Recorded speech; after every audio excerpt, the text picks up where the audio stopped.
Hello, it's me Lodit at welcome muli sa Simple Recipe. At today, gagawa tayo ng fried rice kasi parang nagugustuhan kong kumain na naman ng fried rice. Pero this time, balikan ko siya ng celery, tangkay at saka dahon. So, kung ready na kayo, start na tayo. So, magsalang tayo ng kawali, lagyan ng mantika at ilagay yung egg. Dalawa lang yan, dalawang egg lang yan. Tapos, halu-haluin lang siya ng ganyan. At kapag okay na, yan, ganyan, iset aside natin siya. And then, same pan tayo, add oil, and then, igisa natin yung bawang. Syempre, ilagay na rin ng sibuyas. Iniwa ko lang siya ng maliit. Pagkatapos, lagay ang giniling. Wala sa 1/4 yan. Parang dumakot lang ako ng giniling. At lagyan natin ng soy sauce. Huwag gaanong madami para hindi maalat.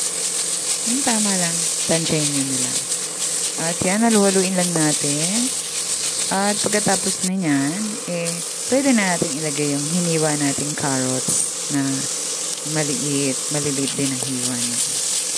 Isang carrots yan. Okay, tinakpan ko. At kapag okay na, yan, medyo, na siya, malambot na siya. Lagay natin yung tangkay muna ng celery. Iniwa ko rin siya ng maliliit. Ayun ako, napaka-healthy na itong ating fried rice. At ngayon, lagay tayo ng oyster sauce. Siguro, mga 1 tablespoon itong nilagay ko. Tinatagsa ko na lang kasi At yan, haluhaluin lang natin at napakasarap niya. At ngayon, nilagay natin yung kanin. Itong ginagawa ko nito good for 2 person. Yan. Wow, ang sarap. Hindi pa masyadong luto, masarap na.